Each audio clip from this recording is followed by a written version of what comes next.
Bonsoir tout le monde. Merci d'avoir répondu à notre invitation. Moi, c'est Sami Youssif.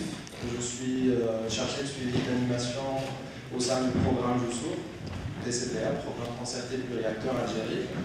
La culture comme instrument privilégié, l'expression de la citoyenneté des jeunes, des regards croisés, entre les jeunes d'Algérie et les jeunes de France. Un débat sera ouvert, vous pourrez poser vos questions, donner votre avis, même partager vos propres expériences. Mais on va y arriver. Je donne en premier lieu la parole à Madame Myriam Derkaoui, première adjointe en charge de la jeunesse de la mairie d'Aubervilliers. Bonsoir à tous et à toutes. Je voudrais dire deux mots sur Aubervilliers et sur sa contribution au développement des projets associatifs en faveur des jeunes, qui sont des fois portés par des jeunes ou portés par des associations en direction de la jeunesse, que ce soit dans le domaine de la culture, qui va nous occuper pour cette soirée, mais aussi dans d'autres domaines, la solidarité internationale, l'insertion professionnelle des jeunes, la mobilité internationale et européenne. Enfin, les expériences ne manquent pas sur Aubervilliers depuis plusieurs années. Je voudrais aussi dire que c'est la ville où il y a un conseil local des jeunes depuis près d'une dizaine d'années. Je parle du contrôle de Nordic Speaker et Nora qui sont là. Mais Mireille prendra la parole tout à l'heure comme présidente du conseil local des jeunes. Donc le lien de la municipalité, de la population avec cette jeunesse est ancien, il est au quotidien, il est aussi porteur à la fois d'espoir et d'expérience. Je voudrais aussi dire que c'est la ville où le secteur jeunesse depuis bien longtemps intervient à travers le point formation jeunesse et le secteur jeunesse en lien avec Joussour, avec le PCPA, le programme programme concerté pluriacteur Algérie. Farid Mousse, qui est ici présent, a aussi à vous faire part, s'il le faut, de cette expérience. Vous êtes aussi aujourd'hui accueillis par le service des relations internationales. Je vois Ralph Hoffman. Donc, les services qui sont là et les élus, Féti Schouder, l'adjoint aux relations internationales qui est là, et moi-même. Nous vous souhaitons la bienvenue dans cette salle qui est la salle du conseil municipal. Donc c'est combien symbolique en termes de politique publique, mais aussi de politique en direction des jeunes, parce qu'ici nous prenons beaucoup de décisions et qui se concrétisent dans le cadre, par exemple, de ce qui va nous occuper une partie de cette soirée sur le regard croisé entre les deux rives de la Méditerranée, entre l'Algérie et la France, mais aussi entre d'autres pays d'Afrique ou du monde arabe et la France. Mais aujourd'hui, on va parler surtout de ces porteurs de projets-là. Donc, je voudrais dire aussi combien on se retrouve avec Georges Morin, qui est président du groupe pays Algérie, qui est un Algérien aussi, Georges, mais il le dira lui-même et comment. Des fois, dans une même personnalité, on a aussi cette histoire qui lie les deux peuples, les deux pays. Donc, Georges Morin, qui te souhaite la bienvenue, puisque nous connaissons et nous faisons pas mal de choses ensemble en direction des jeunes, en direction par rapport aux deux pays et en termes de coopération. Donc Jean-Louis, je ne le présente pas aussi, qui est du Comité français de la solidarité internationale, qui est le CFSI, qui lui est garant du travail, de ce partenariat appelé Joussour. Joussour, c'est passerelle, Joussour au pluriel, c'est des passerelles, donc entre l'Algérie et la France. Donc bienvenue à Jean-Louis Viella-Juste qui est là aussi au nom du CFSI, qui prendra la parole. Bienvenue aussi au comité de pilotage, et qui est représenté par Sarah, je la connais bien, donc Ismaël Letlifi et Sarah Chélan, qui sont nouvellement élus dans le COPIL, élus en octobre dernier, à Tipaza, où il y avait l'assemblée plénière de Joussour. Donc bienvenue à vous deux. Elles prendront la parole aussi au nom du comité de pilotage concernant les projets portés par à la fois les associations algériennes et aussi par les jeunes de France, les associations françaises ou les collectivités françaises et les collectivités algériennes. Voilà, donc je crois que je n'ai oublié personne. Je ne vais pas être plus long parce que ça va quand même nos invités vous disent un mot. Encore une fois, bonne soirée à nous tous de débat, de discussion, d'échange. Merci à toutes les personnes qui sont là. Certaines sont déjà venues, d'autres peut-être pour la première fois. Je ne sais pas, je voudrais remercier Agnès Belaïd qui est là, CFSI, et qui nous accompagne. Voilà, c'est la cheville ouvrière de tout le programme, qui nous accompagne et qui est toujours une personne ressource, qui est à l'écoute. Parfois c'est compliqué, parfois mais elle nous aide beaucoup pour faciliter les choses. Et voilà, je te remercie Agnès pour tout ce que tu fais pour nous, pour les jeunes d'ici et d'Algérie, et pour ton implication personnelle et professionnelle. Merci beaucoup Madame Derkaoui, merci de nous avoir accueillis, merci de nous avoir ouvert les portes de Bervilliers. Je donne donc la parole à M. Fethi Chouder, qui est adjoint en charge des relations internationales à la mairie d'Aubervilliers. Écoutez, bonsoir à tous. Je m'associe aux remerciements et aux salutations de ma collègue Myriam Derkaoui. Et je tiens à vous dire combien faire des regards croisés comme ça sur la culture, ça peut être intéressant pour nous. Il est important d'appréhender ce que doit être la culture dans une société. C'est, au même titre que l'éducation, un moteur de la transformation sociale. C'est-à-dire que c'est par la culture que l'homme arrive à se transcender et à devenir citoyen. C'est important de spécifier que en chaque partie du monde, la culture et la citoyenneté ne s'appréhendent pas forcément de la même manière. Et ces différences sont extrêmement intéressantes. Par exemple, je peux citer l'exemple du Canada, où là-dessus il y a un associatif que je tiens à saluer en la personne de Riyad Terki, qui nous fait découvrir la manière dont les jeunes citoyens canadiens acquièrent leur citoyenneté à travers un processus qu'on appelle l'empowerment. C'est une façon d'appréhender la citoyenneté. Elle se fait là aussi en mettant la culture au centre de la construction de l'humain, de sa construction psychologique, psychique, mentale. Et c'est une façon intéressante de la mettre en application. Il y a d'autres régions du monde, comme l'Amérique du Sud par exemple,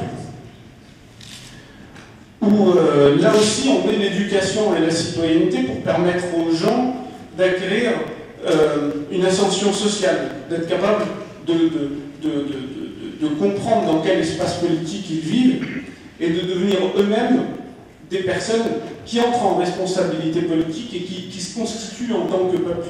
Ça a été le cas dans des pays comme le Venezuela, comme la Bolivie, comme l'Équateur, qui sont d'ailleurs des pays amis et frères de l'Algérie. C'est pas pour rien, la politique qui a été menée durant des années en Algérie et ressemble en certains points à celle qui est actuellement menée, c'est-à-dire que on utilise tous les produits de l'économie pour les réinvestir dans la culture, dans l'éducation, et c'est une façon extrêmement intéressante de voir comment le font les pays d'Amérique du Sud. Donc, je pense que justement pour nous, en tant qu'élus français, être capable de voir naître des initiatives qui nous permettent de voir comment ça se fait ailleurs, c'est extrêmement intéressant. Avoir cette ouverture d'esprit, avoir cette appréhension aussi vis-à-vis de l'autre, être capable de comprendre ces différences culturelles, historiques, mais aussi de s'en alimenter pour être capable de trouver aussi notre propre construction à travers un environnement culturel, politique qui n'est absolument pas le même. Donc, pour moi, en tout cas, en tant qu'adjoint en relations internationales, c'est quelque chose dont j'ai le souci permanent. Je connais un peu l'Algérie, donc c'est un regard croisé où je vais me retrouver peut-être un petit peu à cheval, puisque je suis moi-même de double nationalité et j'appréhende ces deux cultures ayant été moi-même éduqué par des parents algériens et des immigrés d'Algérie qui ont gardé beaucoup de leurs racines mais qui en même temps ont eu cette ouverture d'esprit par rapport à l'environnement dans lequel ils entraient. Et aujourd'hui, ce qui est intéressant, c'est justement de pouvoir faire ce regard croisé, d'appréhender nos différences pour mieux souligner notre base commune et mieux souligner, au fond, ce qui nous rassemble. Voilà ce que j'allais dire.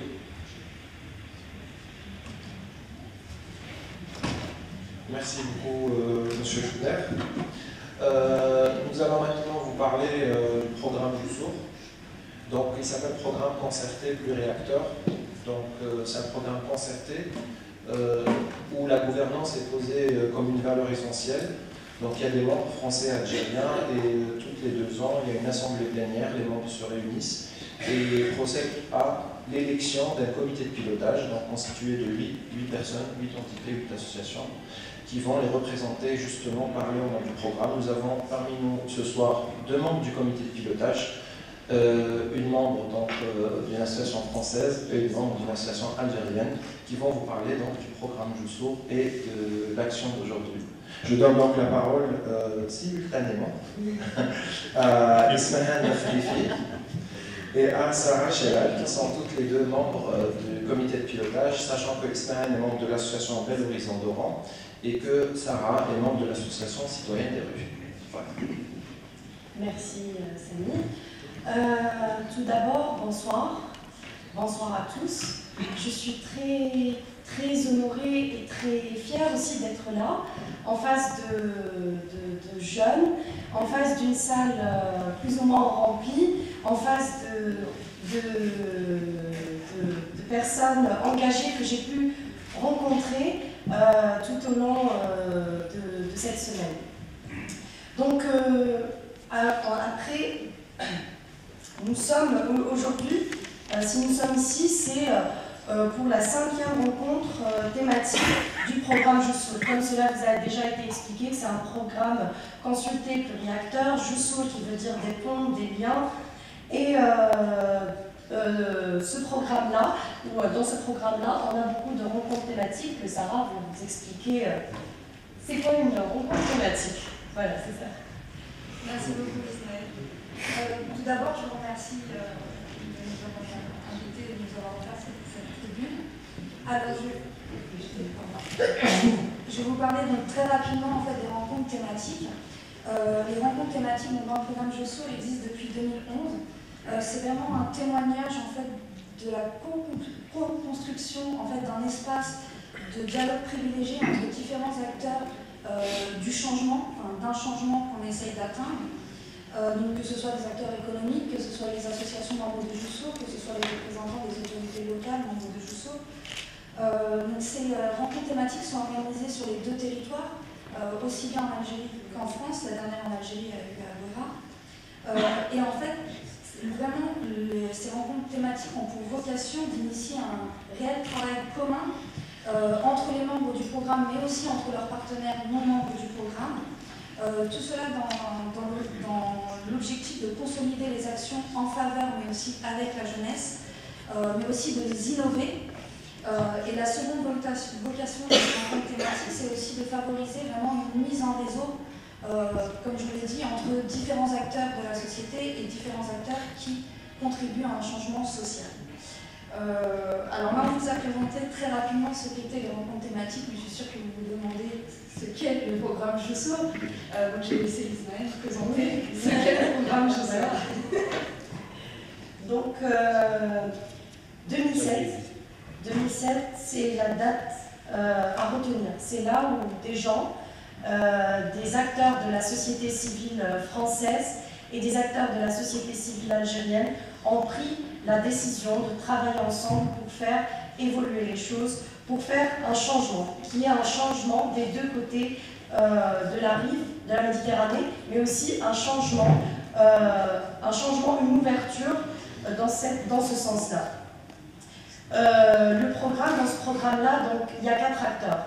Donc, des associations algériennes, des associations françaises, mais aussi des collectivités territoriales algériennes et françaises. Ce programme est porté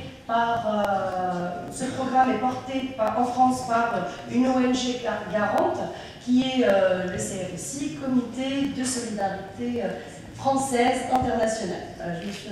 Et financé, soutenu par l'AFD, qui est l'Agence française de développement. C'est bien, tout le monde suit. Donc, et en fait, ce programme-là, si on peut le résumer, c'est 4 mots qui ont été déjà dit par l'adjoint maire, par Sarah et par d'autres personnes que nous avons rencontrées cette semaine. C'est partage de connaissances, de savoir, ouverture, comprendre l'autre et changement en groupe, changement pour un avenir commun, un avenir positif. Voilà. Je vous laisse la parole à Sarah pour conclure notre programme JUSMOL ou l'introduction de notre programme JUSMOL. Merci beaucoup. Alors ce soir, si on avait mis ici à Aubervilliers, c'était dans l'optique vraiment d'échanger nos regards, d'échanger nos impressions, mais aussi de faire naître une réflexion sur les perspectives qu'offre la mobilisation solidaire des jeunes par le vecteur de la culture. Mais au cœur de cette mobilisation, ce qui est important de souligner, c'est la notion d'engagement. C'est ce qui permet de faire avancer les choses. Alors attention, l'engagement, c'est vraiment un acte politique, alors pas au sens de jeu de parti, droite, gauche, centre, mais vraiment un acte politique au sens citoyen. C'est-à-dire cette volonté de vouloir faire changer les choses avec et pour la société. Et la culture, c'est un vecteur formidable, aussi bien pour la mobilisation des jeunes, mais aussi pour l'expression de leur voix citoyenne, mais aussi de leur voix solidaire. Voilà, merci beaucoup.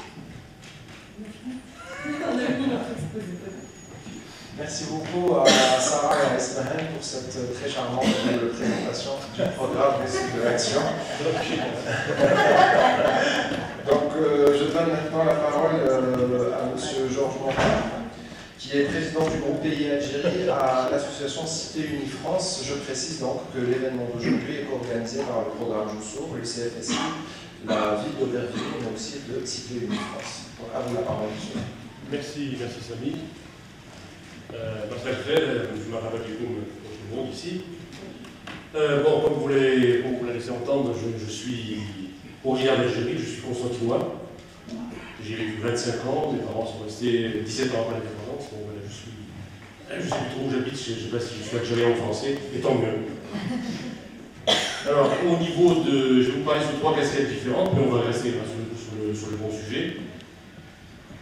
Donc, d'abord, au nom de Cités Unies France, c'est une association de villes, de départements et de régions de France qui travaillent en coopération avec d'autres villes, départements et régions à l'étranger. Il y a une organisation mondiale qui s'appelle CGLU, on va vous abreuver de cycle ce soir, donc Cités et gouvernements locaux unis, qui existe à l'échelle du monde. Et il y a une section française qui s'appelle Cités Unies France. Donc il regroupe encore une fois toutes les collectivités territoriales qui font de la coopération avec des homologues à l'étranger. Et à l'intérieur de Cités Unies France, nous sommes organisés en groupes pays, c'est-à-dire que le réseau des villes françaises qui travaillent avec des villes algériennes s'appelle le groupe Pays Algérie, j'en suis le président. Il y a un réseau de villes qui travaillent avec les villes américaines, avec les villes vietnamiennes, avec les villes palestiniennes, avec les villes angolaises. Bref, on a près de centaines de groupes pays, dont le groupe Pays Algérie, dont je suis le président.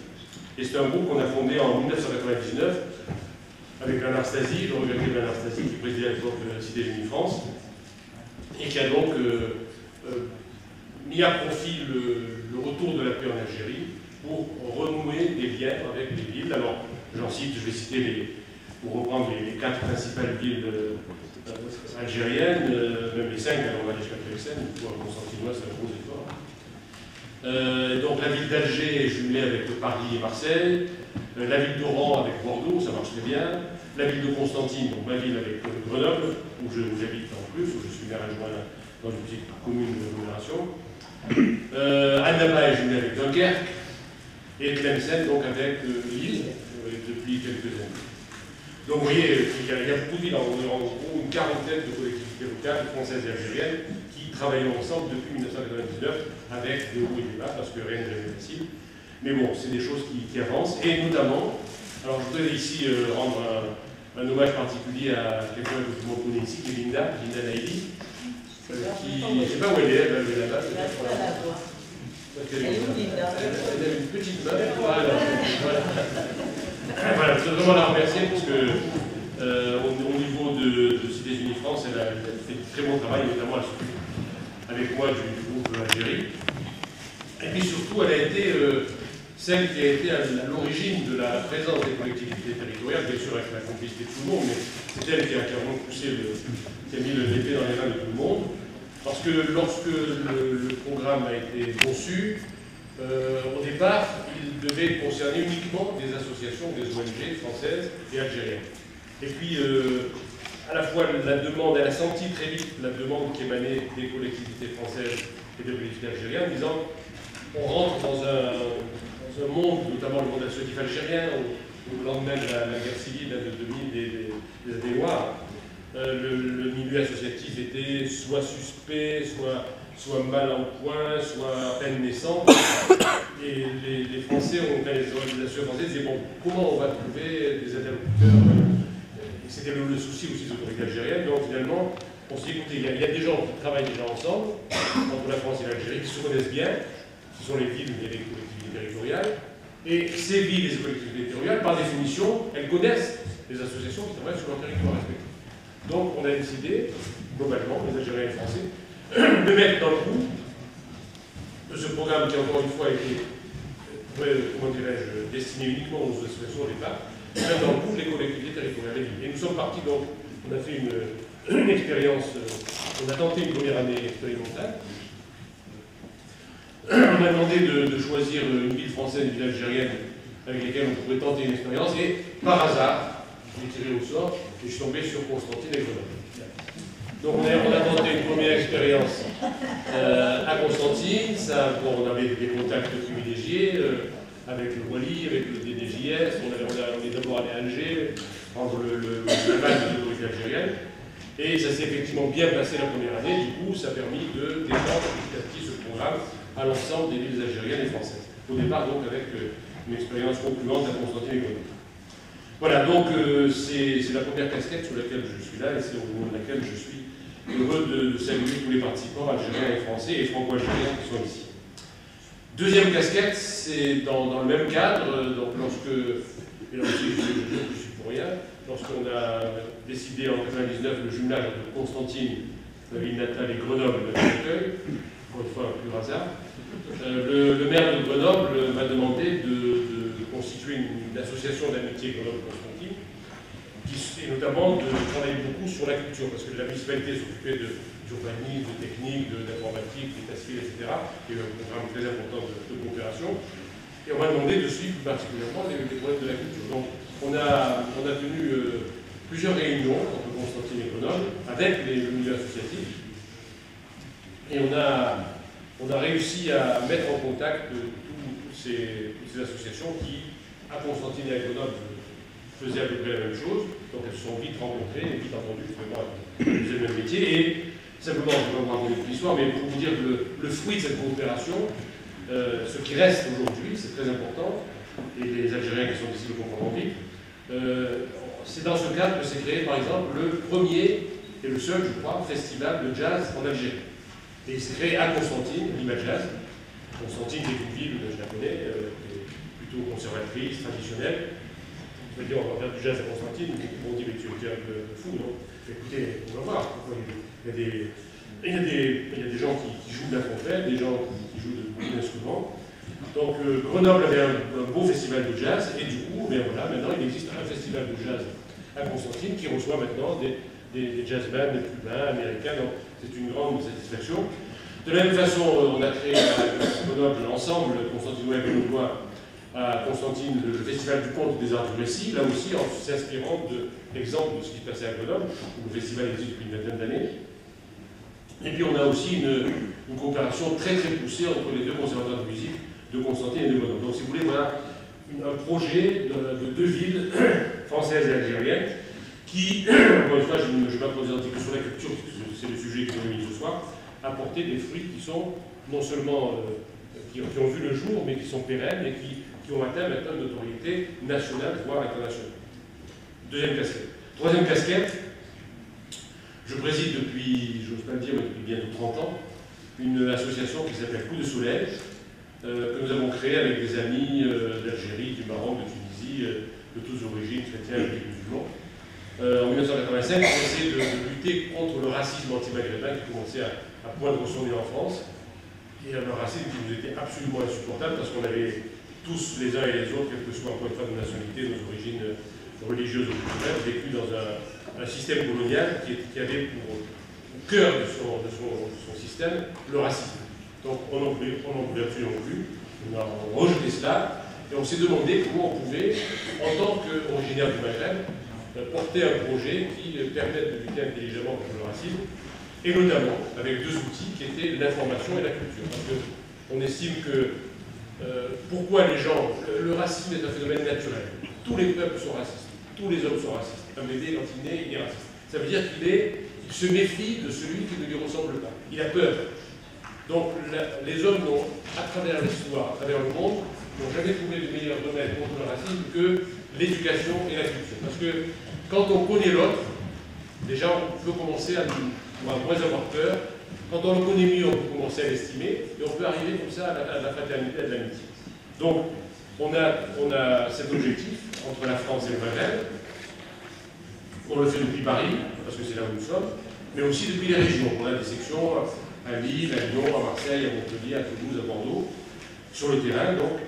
Et on y retrouve beaucoup de gens, encore une fois, qui sont originaires, qui ont des liens, on dit, de vie ou d'amitié avec le Maghreb. On est très connu par un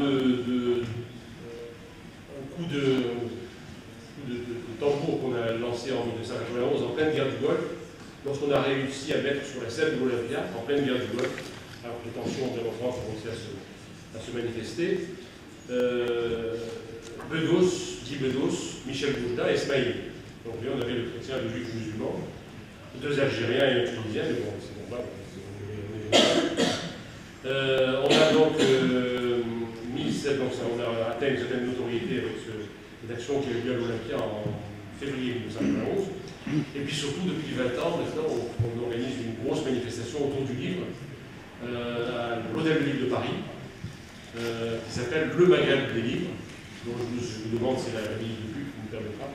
Vous allez sur le site coupdesoleil.net et vous trouverez tout ce que je vous dis. Enfin, tout cela pour dire que si vous êtes réunis ici ce soir pour parler culture, je vous garantis que je suis en plein engin et je suis très très heureux que vous soyez là tous ensemble ce soir. Merci. Je donne la parole maintenant à M. Jean-Olivier Lajus, qui est donc directeur délégué au Comité français pour la solidarité internationale, CFSI, qui est ONG garante du programme Jusso et co-organisateur de l'événement de ce soir. Merci Samy. Bonjour, bonsoir à toutes et à tous. Je suis très heureux d'être ici. D'abord, je suis heureux d'être ici comme voisin. J'habite à Saint-Denis, au bout du bus 170, c'est pas loin de chez moi pour rentrer. Je suis très heureux aussi d'être ici à la mairie et de pouvoir rendre hommage à toute cette action municipale, et toute cette politique jeunesse qui est au service de la jeunesse Alberti-Villarienne, je l'ai dit, et en ayant connu par ailleurs ce qui peut être fait par l'Office et par Farid, qui me semble très important. Donc je présente ici une ONG une organisation de solidarité internationale. En général, les ONG, c'est connu pour être sur le terrain humanitaire ou pour s'occuper de la misère du monde. En fait, c'est pas que ça, la solidarité internationale. C'est aussi s'engager auprès de citoyens, d'associations dans d'autres pays pour les accompagner au service de l'intérêt général. C'est aussi ici en France informer, sensibiliser, mobiliser les citoyens français aux réalités internationales. Et on espère bien sûr que ça va mettre de tourner le dos, franchement, à tous ceux qui ne pensent qu'à enfermer la France dans ses frontières et à ignorer l'autre, l'étranger. Je viens d'en parler tout de suite, mais j'aurais insisté là-dessus. Et donc c'est ce qu'on essaie de faire dans différents pays, et en particulier en Algérie, maintenant depuis 7 ans. Avec parmi nos priorités, de faciliter l'expression citoyenne de la jeunesse. Et donc ce soir, on parlera de cette expression citoyenne accompagnée par la culture. Alors, depuis 7 ans, qu'est-ce qu'on fait? On a soutenu beaucoup d'initiatives d'associations algériennes au service de l'enfance et de la jeunesse, beaucoup au service de la jeunesse. On a vu aussi, au cours de ces 7 années, se créer une nouvelle génération d'ONG conduite par des jeunes au service de la jeunesse. Et vous en avez des exemples ici, avec Ismaël et avec Sarah. Samy aussi, qui travaille dans le cadre du programme, mais qui a un passé associatif significatif. Et on a été vraiment impressionnés de voir au cours de ces 7 ans d'accompagner l'histoire associative algérienne, de voir toutes ces associations émerger, de voir qu'il se passe quelque chose. Et donc pour nous, c'est un des signes de réussite de cette action que l'on conduit, et qu'on conduit nous, notre association, pas tout seul, avec des associations françaises, avec des villes françaises, pour faciliter les relations entre jeunes des deux rives. Donc voilà, je ne peux pas en dire beaucoup plus parce que c'est une soirée de culture et pas de discours. Merci d'être tous là, et puis on va avoir des exemples vrais de ce qui se passe dans cette approche citoyenne par la culture. Merci beaucoup. J'aimerais vous présenter Miret Benyamin, qui a 19 ans, qui est à côté de moi, et qui, du haut de ses 19 ans, est présidente du conseil local de jeunes, d'Aubervilliers, et qui est également étudiante en sciences politiques. Donc je donne la parole à Miret, qui va un peu nous faire une synthèse de la thématique du jour pour nous lancer un peu dans le bain avant de donner la parole aux différents intervenants. Merci de me donner la parole. Bonsoir à tous et à toutes ici présents. Merci d'être là pour un moment de partage avec nos amis venus d'Algérie, nos différents internationaux dans l'Algérie, et qui sont tous porteurs de projets avec en point commun la culture comme outil de développement de la citoyenneté chez les jeunes. Merci aussi d'avoir répondu présent pour assister donc à cette table ronde qui nous sera animée par Samy, qui a un beau parcours d'engagement citoyen, mais je laisserai en parler au nom du CLJ, du Conseil local des jeunes de l'Algérie, et en qualité de présidente de cette instance, je souhaite le bienvenu aux Algériens de manière officielle. En effet, au CLJ et aux locaux de CLJ, nous avons déjà eu la chance d'accueillir Saman, Raja, Faisal, Abdelrahim et Samy, et nous n'avons pas pu attendre ce soir pour échanger avec eux sur la question de la culture comme outil d'émancipation des jeunes. Alors, nous saluons leur projet et leur effort personnel pour répandre la culture auprès des jeunes algériens, mais pas seulement là, sur d'autres projets aussi, d'autres domaines, mais je les laisserai témoigner de leur expérience et de leur engagement eux-mêmes. Pour le Conseil local des jeunes, nous prenons plaisir à convoquer l'art, ou plutôt des formes artistiques, pour donner forme à nos actions citoyennes. En effet, nous réalisons de plus en plus que l'art est un bel outil pour sensibiliser, rassembler, commémorer, transmettre, découvrir et aussi interroger, comme interroger sur soi, s'interroger sur soi, sur l'autre et sur le monde. Ce réservoir commun et la culture évolue dans les formes des échanges entre les hommes. si elle se reflète dans la manière d'être, d'agir, de communiquer avec les autres, on vous propose une table ronde pour communiquer, pour entrer en communication avec nos amis algériens, et vous tous ici présents. Et cette table ronde a tout son espace ici, ce soir et envers nous. Nous reviendrons en détail sur chacun des participants et de leur parcours, mais moi je vais juste, pour que vous puissiez les situer. Donc, à ma droite, j'ai Saïd Mokrani, qui est fondateur de l'association Afri Youssou. J'ai ensuite Julie Belmabro, qui est animatrice dans le dispositif Distress. J'ai Raja Kateb, qui est membre de l'association Smile, qui nous vient d'Oran. Bouchemar Abdelrahmi, qui est président de l'association Tadoukli, association des activités de jeunes au niveau de Bira en Algérie. J'ai Guillaume Rajombach, qui est aussi donc, animateur, qui est coordinateur de projet dans une association. On en parlera dans le détail plus tard, dans le domaine du théâtre. Manon Aoulit, qui est également dans le domaine du théâtre.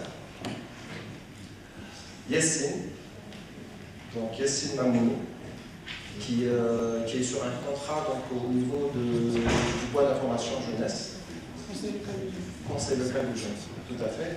Et Faisal Zareb, qui vient de El Oued en Algérie et qui est président donc, de l'association des activités de jeunes d'El Bayada, El Oued. Donc voilà, ça c'était juste pour que vous puissiez savoir qui est qui.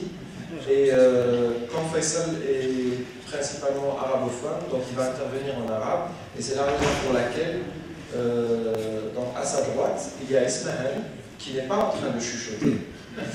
Donc elle va, au fur et à mesure de l'avancée de la table ronde, faire de la traduction, donc soit pour Faisal, ou alors elle va nous rapporter, aussi fidèlement que possible, j'espère, les paroles de Faisal.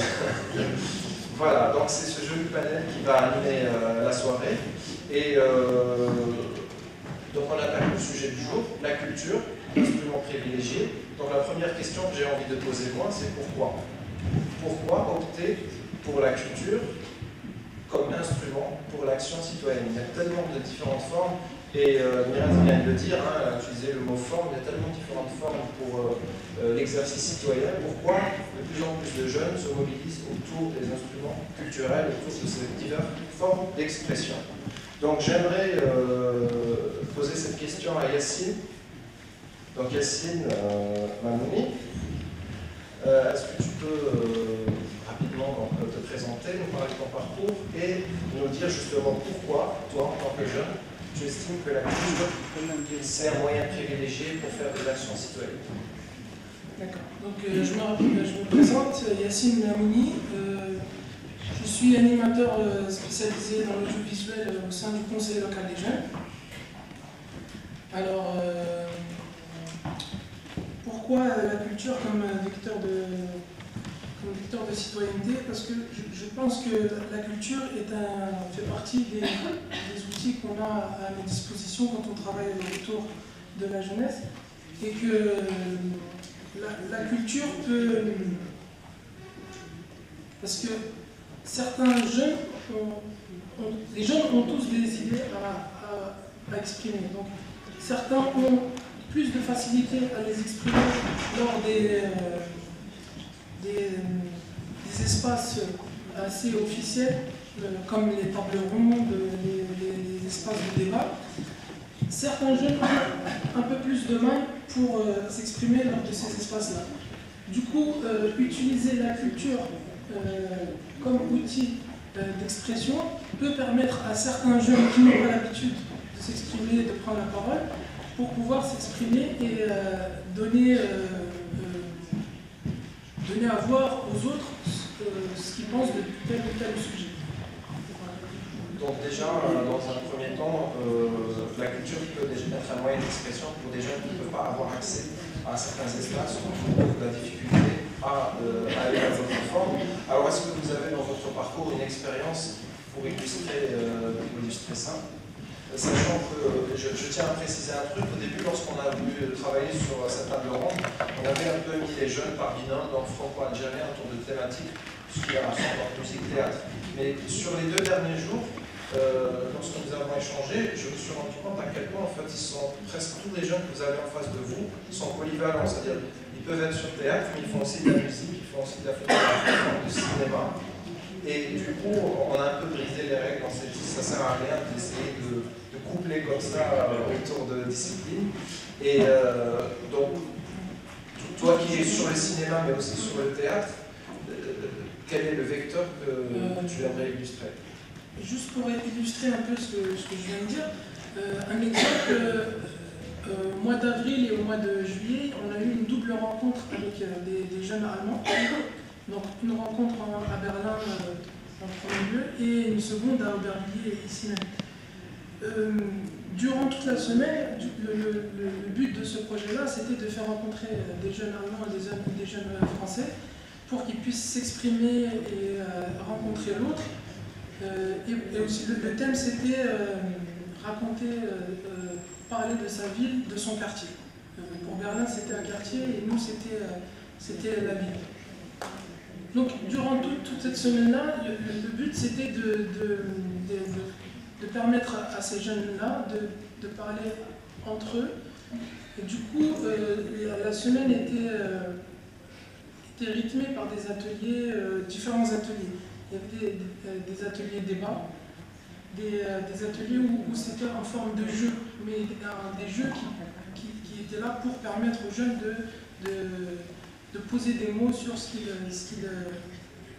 avait comme idée. Voilà.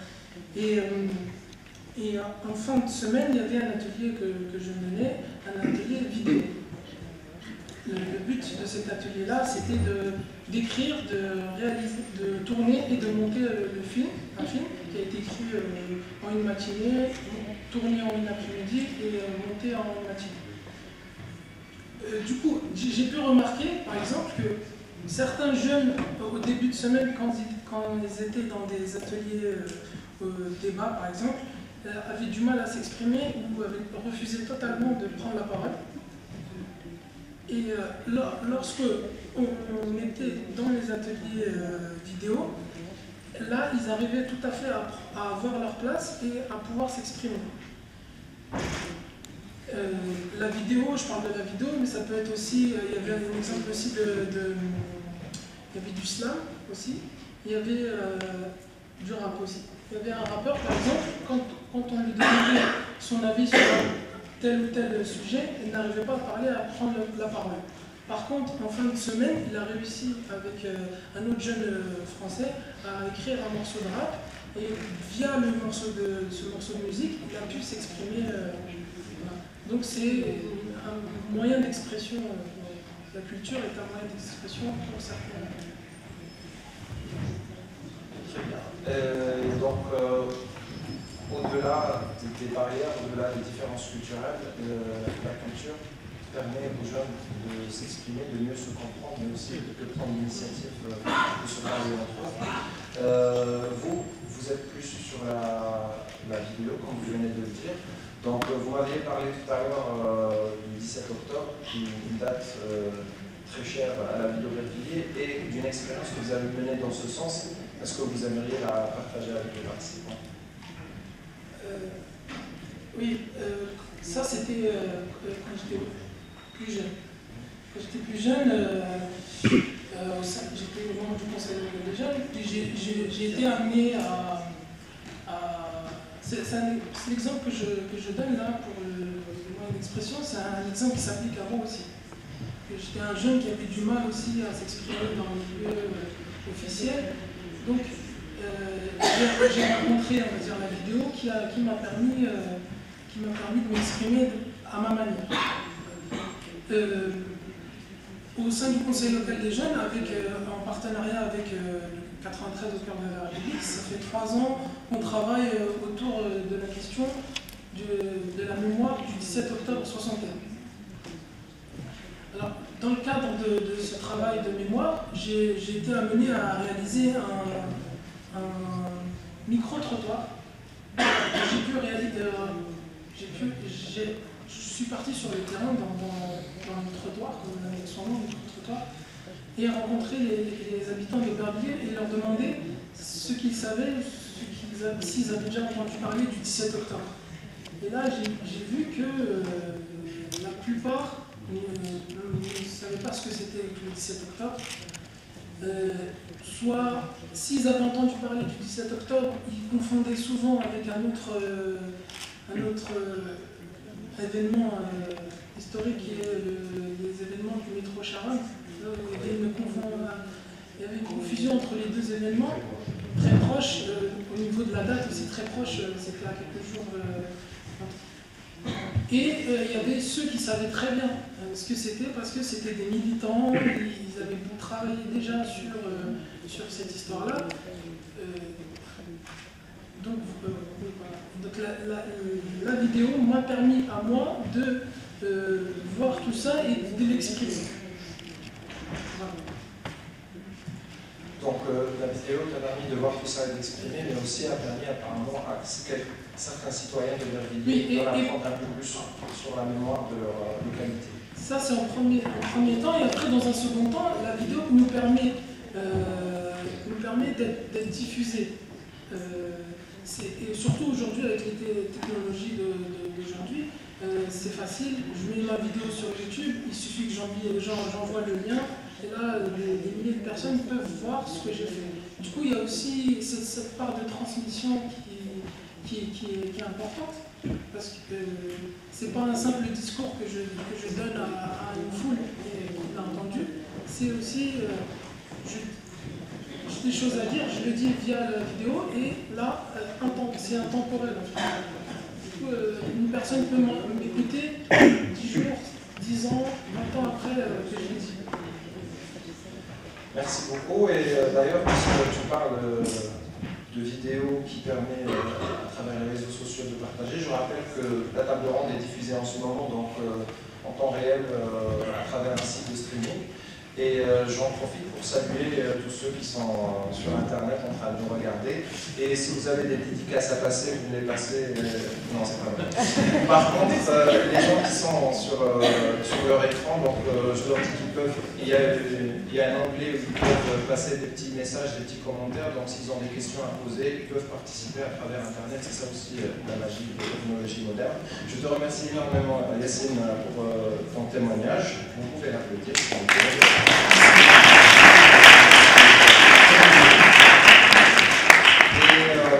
Puisqu'il a tout à l'heure parlé d'un jeune qui a utilisé le slam pour pouvoir s'exprimer plus facilement auprès d'autres jeunes, j'aimerais poser donc finalement la même question à Julie, parce qu'elle aussi elle est un peu passionnée de slam, c'est ce qui m'a fait penser à toi. Donc Julie Belmabrouk, qui a 26 ans, qui a grandi à Aubervilliers, qui est animatrice au dispositif 13. C'est une fille polyvalente, elle est passionnée de musique, d'écriture, plus particulièrement dans cette forme d'expression qui est le slam. Elle a mené plusieurs projets et actions en matière d'animation culturelle, précisément, plus spécialement auprès des enfants. Et elle a aussi été intervenante slam à l'ONJA sur un projet d'échange justement entre des jeunes d'Aubervilliers et des jeunes d'Alger en Algérie. Donc, pourquoi la culture comme instrument de citoyenneté?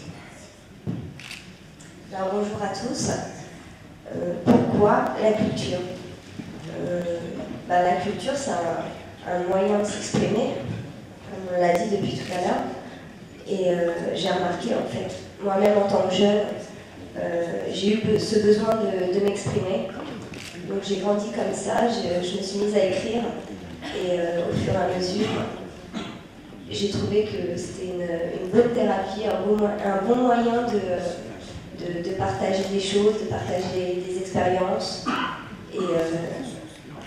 Et donc voilà, j'ai participé à plusieurs projets, dont le projet d'échange entre la France et l'Algérie, où on a visité plusieurs villes. Et j'ai été en tant que jeune au départ, puis je me suis retrouvée à être intervenante. Donc on a monté des ateliers, ça a été beaucoup sur l'émotion, sur le partage. Il y avait des textes en arabe, des textes en français, Chacun parlait de ce qu'il vivait dans son pays, et puis en vérité on vit aussi la même chose, même si pour eux c'est un peu plus difficile, c'est plus vers là où ils se dirigent pour parler d'un peu de leur quotidien. Et donc voilà, donc j'ai mené aussi des ateliers d'écriture, c'est pour ça que je fais de l'animation aujourd'hui, c'est parce que je me suis rendu compte que beaucoup de jeunes à Aubervilliers ont besoin de s'exprimer, ont ça en eux, et donc que ça soit autour de l'art plastique, autour du slam, de l'écriture, autour de la danse, tout ça c'est des moyens. Et donc, vu que j'ai énormément de connaissances dans tous ces domaines, j'avais envie de partager ça. Donc c'est pour ça que je suis devenue animatrice et que voilà, c'est ce que je partage avec les jeunes au quotidien, encore aujourd'hui et encore pour longtemps, je l'espère. Julie, est-ce que vous pouvez nous donner un peu plus de détails sur ton expérience en Algérie? C'était, je crois, avec l'association SOS d'Algérie. Voilà. Donc c'était un projet de caravane de proximité. Oui, c'était un projet de caravane de proximité. Oui, bien sûr. Au départ de Paris, avec des jeunes de l'OMJA, on arrivait à Alger. Et à partir de là, il y a un bus qui nous attendait. Donc c'était génial. Il y a aussi les jeunes de l'association SOS Babelwell. Ça a commencé à Paris, mais là je n'y étais pas encore. Moi je suis arrivée à Constantine. À Constantine, on a rencontré une association constantinoise. Puis on y a eu plusieurs ateliers, que ce soit théâtre, cinéma, slam. J'avais choisi le thème du slam. J'étais partie étant jeune. Puis de Constantine, on a roulé jusqu'à Oran. Et à Oran, pareil, on a rencontré une nouvelle fois une autre association où on a partagé 10 jours. Et là, je suis devenue intervenante slam à partir de Oran. Donc on a monté des projets sur la ville, on a visité la ville à la recherche d'inspiration, on a écrit, il y en a qui se sont découverts, il y en a qui ne connaissaient pas le slam, ils se sont découverts ce don de l'écriture, cette envie. Et il y avait même des musiciens, donc c'était vraiment... il y avait de tout. On a partagé, comme s'il n'y avait pas de Français, il n'y avait pas d'Algériens. Ensuite, on est revenu en France, et en octobre, on est reparti, et on est arrivé à Béjaïa. Et à Béjaïa, ça a été pareil, on a rencontré un groupe, on a vécu avec eux pendant 10 jours, et pareil, on a écrit, il y en a qui se sont révélés, des jeunes d'Aubervilliers, des jeunes de Béjaïa, d'Albouk plus précisément, se sont révélés, ils avaient cette envie, ce besoin de parler. J'ai vraiment fait un travail de recherche de soi, de profondeur, et ça a donné de l'émotion, ça a donné des larmes, ça a donné vraiment un beau projet qui s'est terminé à Tinimou, dans le désert. Donc là, ça a été extraordinaire. Très bien. Merci beaucoup Julie pour ton témoignage.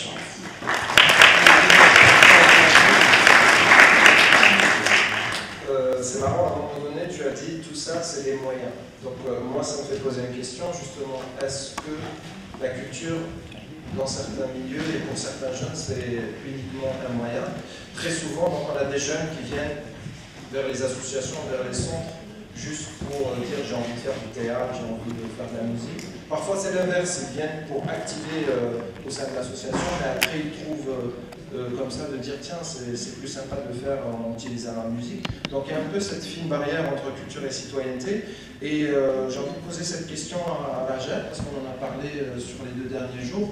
Pour toi Lager, est-ce que finalement l'usage de la culture, est-ce que les jeunes le voient plus comme un moyen, comme une finalité, et est-ce qu'il n'y a pas cette barrière mince un peu entre les deux? Lager, je le rappelle, pardon, est donc membre de l'association Smile, une association d'aide aux enfants défavorisés à Oran. Lager a 20 ans, elle est étudiante en médecine, et elle a été partie prenante dans un projet porté par l'association qui s'appelle Soul Project, dont elle va vous en parler probablement. Bonsoir à tous, déjà, merci d'être là, merci de nous écouter. Donc effectivement, je fais partie de l'association Smile, qui veut dire sourire, et qui est une association qui est active au niveau d'Oran et qui a pour but de redonner le sourire aux enfants malades et défavorisés. Voilà, ça c'était pour l'association. Maintenant, pour répondre à ta question, déjà je vais rebondir sur ce que tu as dit. Parfois, des jeunes viennent et disent on a envie de faire du théâtre. Et parfois, c'est en activant au sein de l'association qu'ils vont ensuite vers une expression artistique culturelle. Moi, je pense que dans les deux cas, c'est toujours un moyen, même dans le premier cas, parce que la culture, ça peut être un moyen d'épanouissement personnel, ça peut être un moyen de trouver un certain bien-être, de s'exprimer, de créer des liens, donc ça reste aussi un moyen. Et puis, d'autre part, ça peut être aussi le moyen de véhiculer un message, de sensibiliser, de défendre une cause. Et d'ailleurs, les deux vont aussi de pair, parce que moi aussi, je pense que quand on défend une cause, quand on s'investit, quand on s'implique, on est d'autant plus heureux et d'autant plus épanoui. Donc, c'est pas contradictoire. Maintenant, pour plutôt le second volet, où la culture, c'est un moyen de défendre une cause, de sensibiliser. Ça s'est vraiment illustré par le projet que l'association Smile justement a porté. Et donc le projet qui s'appelle Sol Project, Sol pour solidarité et en même temps pour la quête Sol. Donc c'est un projet musical, un projet de sensibilisation à la cause des enfants malades et défavorisés. Le projet il a consisté en quoi? Donc pour faire simple, il y a un certain groupe d'artistes, on va dire, au niveau d'Oran, qui sont plus ou moins actifs. Il a consisté, il fallait les rassembler, écrire des textes, composer des mélodies, tout ça pour sensibiliser les gens à ce que les enfants malades ou défavorisés pouvaient vivre et essayer de les rendre plus actifs au sein de l'association Smile elle-même ou au sein d'autres associations ou autres organisations. Donc ça, c'est pour le seul projet. Concrètement, on a réalisé un album avec une dizaine, peut-être une douzaine de chansons. On a donné 2 représentations au sein du théâtre régional d'Oran. Et puis voilà, c'était des artistes qui étaient parfois amateurs, semi-professionnels, professionnels, des auteurs, enfin ça gravitait autour du projet. Alors, pour les résultats, parce que c'est aussi ce qui compte, on est en train de parler de la culture au service de la citoyenneté, donc on s'attend qu'il y ait un résultat. Le résultat, il a été palpable, très concret pour nous, parce qu'il y a eu énormément de nouvelles adhésions au sein de l'association. On est parti peut-être de 10, 15 membres, c'est arrivé jusqu'à une trentaine, quarantaine de membres. Je regarde Samy parce qu'il fait partie aussi de l'association et il connaît des chiffres, beaucoup plus. D'accord, donc le chiffre d'adhérents a explosé, les activités également. Donc on est passé peut-être d'une moyenne d'une activité par mois, par manque d'effectifs, à peut-être 3-4 activités par mois, ce qui est déjà énorme quand on a des adhérents qui sont en même temps étudiants, etc., qui travaillent. La diversification également des activités, parce qu'on était peut-être surtout sur certaines activités au sein de centres hospitaliers, au sein de centres d'assistanat. On a beaucoup diversifié nos activités, on a travaillé avec des publics cibles différents, justement grâce aux nouvelles adhésions. Donc c'est très palpable, en fait, c'est très quantifiable comme résultat, et tout ça grâce à la musique. La musique qui, à mon sens, peut-être parce que j'en fais et parce que j'ai participé au projet en tant que musicienne également. Donc à mon sens, c'est vraiment la forme peut-être artistique la plus accessible et celle qui touche le plus grand nombre de gens. Et celle qui est peut-être perçue et comprise par le plus grand nombre. Voilà, c'est ce que j'avais à dire. Merci beaucoup, Raja.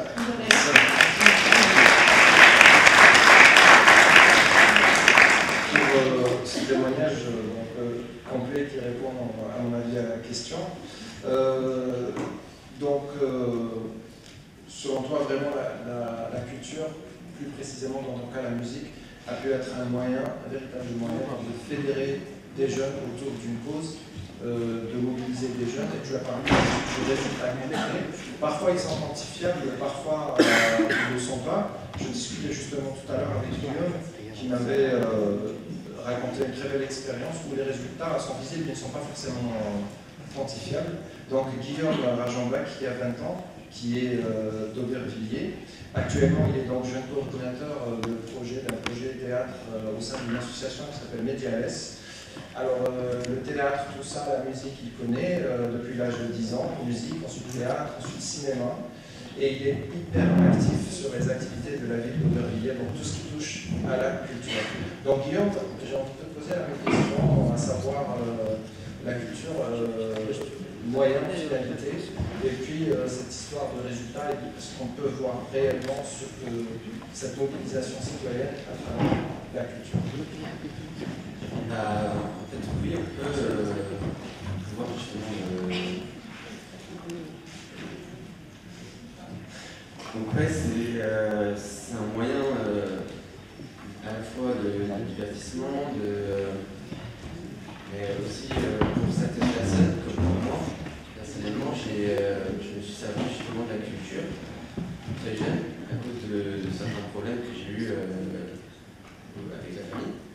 Mais c'est un moyen d'exil et c'est important pour certains jeunes de pouvoir pratiquer de la culture, du sport. Et donc voilà, après,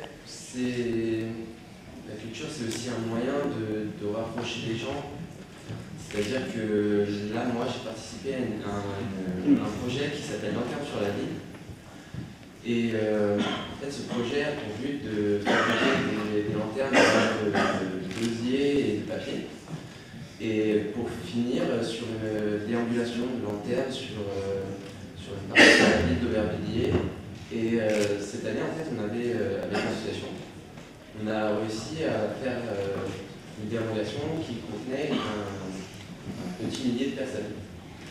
Et cette représentation, en fait, c'est quand même des gens qui sont entre 80 et de tout âge, de tout genre, et même de toute origine. C'est-à-dire qu'il y avait une communauté indienne qui était avec nous. Et plein d'autres gens même. C'est-à-dire que ça a vraiment été un lieu où on ne regardait pas les gens qui avaient autour de nous, mais les fabrications des autres citoyens de leur ville. Donc pour moi, c'est pas une barrière du tout de faire de la culture et de la citoyenneté. Et donc, tu as dit que tu avais à un moment donné des difficultés en tant qu'adolescent, et puis la culture t'a permis de surmonter ça. Est-ce que, certes c'est une expérience personnelle, mais j'imagine qu'il doit y avoir d'autres jeunes dans le même cas. Donc comment est-ce qu'on passe de personnes ayant un peu bénéficié de la culture finalement comme outil pour s'émanciper à une personne qui va faire bénéficier d'autres jeunes? Avec le temps, on apprend une expérience et moi, par exemple, je sais que je fais de la musique, je joue de la guitare. Et à force d'apprendre, ça m'a permis d'enseigner ensuite aux autres. Et j'ai vu que certaines personnes étaient attachées à ça. C'est-à-dire que des personnes qui vont apprendre plus ou moins vite, mais qui vont essayer d'apprendre. Peut-être pour, comme moi, s'exiler, ou juste parce que ça leur fait passer le temps de se dire je fais de la guitare, je ne suis pas autre part. Pas autre chose, je m'occupe de moi. Et c'est une des choses que je trouve belle dans la culture et dans la musique, comme pour le cinéma et le théâtre. Merci beaucoup Guillaume, merci pour ces témoignages.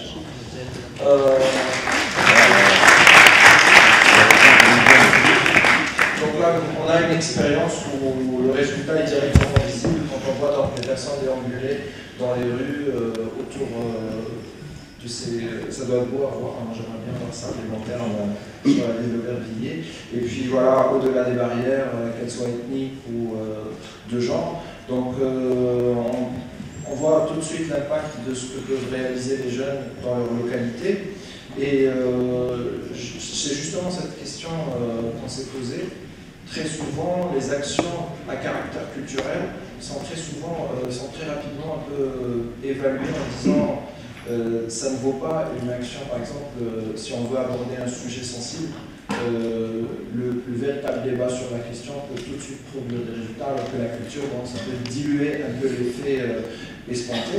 Donc, justement, est-ce que vous pensez, vous, en tant que jeune, que des activités culturelles au service de la citoyenneté peuvent réellement avoir un impact sur leur public cible? Est-ce qu'ils peuvent changer des choses dans la société? Est-ce qu'ils peuvent briser des barrières? J'ai envie de poser cette question à Saïd Mokrani, qui a une très belle expérience dans ce domaine. Il a 29 ans, il est animateur, dessinateur, il est complètement passionné de bande dessinée. Il œuvre pour l'introduction de la bande dessinée dans les centres, dans les écoles, et il a fondé avec des amis l'association Atelier Puceau, qui justement met en place une multitude d'activités dans ce sens afin de rendre la bande dessinée de plus en plus accessible, mais aussi qu'elle devienne un vecteur pour traiter des sujets, pour faire passer des messages. Donc, Saïd Mokrani, parlez-nous de votre expérience. Et aussi, est-ce que vous pensez que vos actions ont un réel impact sur le public? Alors, pour redonner des petites précisions, on est aussi sur le cinéma, la photographie et le street art et le graphisme. On est sur les images et la narration, le fait de raconter des histoires, de se raconter ou même de raconter des histoires fictives. Donc pour le parcours, en fait, je vais dire qu'en gros, par rapport à la culture, ça reste un outil. Même si c'est une fin en soi, mais pour une éducation, pour moi en tant qu'animateur ou directeur ou militant d'éducation populaire, ça reste un outil et c'est ce que la personne va en faire qui va révéler ou non une action à caractère de développement.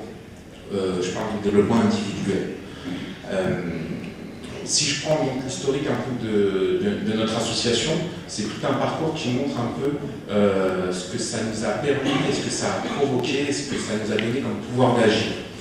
En 97, j'ai participé, j'étais en 3e, j'ai participé à un concours de bande dessinée qui a été réalisé par un animateur, à l'époque il était animateur, Rachid Kadioui. Et je suis arrivé premier, un ami est arrivé deuxième, puis il y a eu d'autres personnes qui ont gagné, qui étaient intéressées par la bande dessinée. On s'est réunis, on s'est dit, tiens, il faudrait qu'on fasse quelque chose. Donc au départ, l'intention était vraiment de vouloir dessiner. Et donc Rachid Kadioui a pris ça en main, on a commencé à faire des ateliers durant des stages pendant les vacances. Ça s'est développé ensuite avec des ateliers réguliers, encouragés aussi par Martial Bill à l'époque. Et au fur et à mesure, donc cet atelier, on avait des intervenants, puis au fur et à mesure qu'on grandissait, l'atelier grandissait avec nous et vice-versa, on est arrivé à une autonomie. Et ce qui était intéressant, c'est qu'on traitait à la fois des problématiques sociétales ou de santé, mais aussi le fait de travailler sur des univers fictifs nous permettait aussi de mieux se comprendre soi-même, comme tout travail artistique lorsqu'il est fait au fur et à mesure du temps, et on acquiert une expérience et on arrive à mieux se cerner, à mieux se comprendre, ou à mieux ne pas se comprendre. Et donc au fur et à mesure, c'est ce qui s'est passé. Ça nous a permis d'avoir un développement personnel, dans ce point de vue-là, un développement aussi artistique, mais aussi un développement professionnel. Parce qu'on rencontrait des artistes professionnels, on rencontrait des professionnels qui n'étaient pas nécessairement artistes, mais qui travaillaient dans les domaines. Et au bout d'un certain temps, donc, on va dire qu'on était à maturation, le fruit est tombé, on est parti à droite, à gauche, porté par le vent ou par les rivières. Et, excusez-moi, je me suis regardé moi-même à parler là. Donc, tu utilises la culture pour t'exprimer, c'est bien, la poésie en l'occurrence. Et donc on est parti un peu, certains sont devenus professeurs des écoles, d'autres sont devenus, on travaillait pour France 3, dans du dessin animé ou de la photo ou de la vidéo. Et puis au bout d'un moment on s'est réunis et on s'est dit, on a vécu tout ça, maintenant on se réunit, qu'est-ce qu'on peut faire? Qu'est-ce qu'on peut faire à notre tour? On a réfléchi longuement, il y avait notamment Suzanne Mortier dans la salle. On a réfléchi longuement à ce qu'on pouvait faire, on a réfléchi à la globalité on a vu la chose dans une vision globale et on a décidé de créer cette association Atelier Cosso qui aujourd'hui transmet à son tour des compétences et des valeurs auprès de jeunes, d'enfants, voire même d'adultes. On est dans une éducation tout au long de la vie. Et aujourd'hui, depuis 3 ans, il y a un jeune qui est là aussi présent, participe à un dispositif qui s'appelle Démine entre les cases. En fait, c'est tout le parcours qu'on a eu, qui cherche donc à développer à la fois, à travailler le développement personnel, le développement professionnel et artistique. Et donc on propose des ateliers, des rencontres avec des professionnels, on débat énormément autour de sujets, de journaux, ou même on débat sur tout en fait. On passe des heures à dessiner, mais ça parle énormément. Et on termine en fait le parcours, il y a aussi un parcours d'orientation, parce que c'est une des problématiques qu'on peut aussi voir dans nos quartiers, c'est le problème d'orientation. Et on finit en fait le cursus en 3 ans.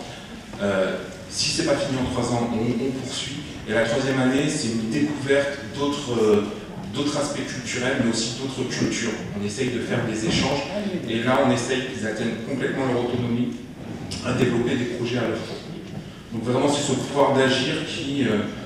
donc on entre par un objet culturel qu'ils apprécient, on leur fait découvrir d'autres horizons culturels dans ce domaine-là ou dans d'autres, et on en profite à la suite pour qui dépasse les frontières. Là, je vais rejoindre un peu parce que j'en avais pas parlé tout à l'heure, mais j'ai participé aussi à Timimoun. Voilà, moi, je suis un pur produit d'éducation populaire.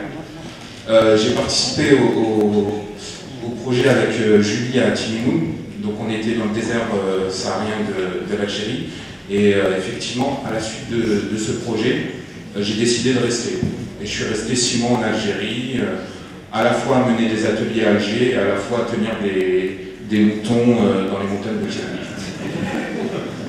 Donc là, on voit vraiment concrètement, je pense, quand on a donc à travers cette histoire de narration et d'image, comment vous accompagnez des jeunes pour leur développement personnel, artistique et surtout professionnel. Donc comment la mobilisation citoyenne va même jusqu'à l'insertion. Je trouve vraiment que c'est un très bel exemple. Et en matière d'impact, donc on est sur la même thématique en Algérie avec l'association Tadoukli. C'est une association donc, qui fait de la promotion de la lecture dans une zone qui est très rurale et assez enclavée, qui est la wilaya de Ouira. Et donc c'est Abdourahmi qui va nous en parler un peu plus dans les détails. Abdourahmi qui est donc président et fondateur de cette association.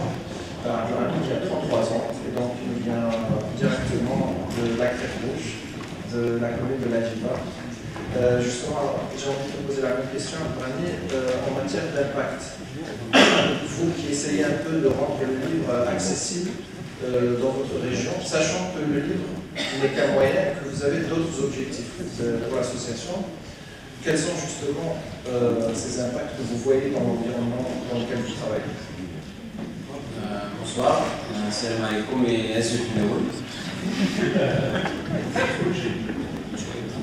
C'est Adrien Bouchmar, l'association Tadoukli. L'association Tadoukli, je suis au niveau de la ville de Ouira, 120 km à l'est d'Alger.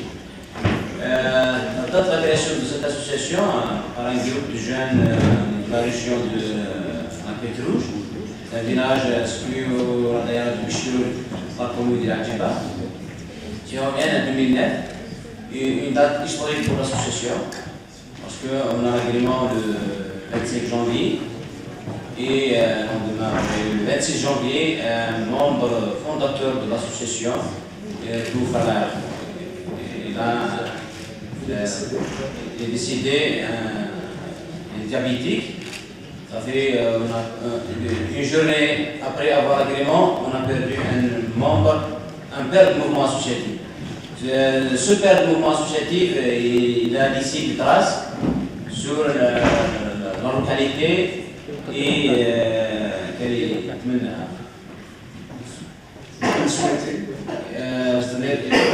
avoir au moins une bibliothèque au niveau du village à Crête Rouge. En 2009, je suis bien à Bouira, on a proposé un projet qui est la bibliothèque. Ça veut dire qu'on a une bibliothèque, on a proposé la bibliothèque. On a commencé par la bibliothèque. La bibliothèque, voir le monde et qu'il existe au niveau de la région, soit au niveau de la région de la Fétrouge ou bien la commune ensemble ou bien la Daïra, parce qu'il n'existe pas des institutions culturelles pour répondre aux besoins des jeunes, pour répondre à l'objectif de l'association qui est la lutte contre les flux sociaux par la création des activités socioculturelles, scientifiques et de loisirs. Et maintenant, l'association est une jeune association. Et maintenant, on a géré 5 bibliothèques au niveau de la Daïra de Bichul et la bibliothèque de l'association c'est la 6e. On a arrivé à créer une bibliothèque, un bibliobus au préfet des enfants des écoles primaires, loin du chef-lieu de commune. C'est-à-dire la culture, ou bien le livre, on a préféré créer la bibliothèque pour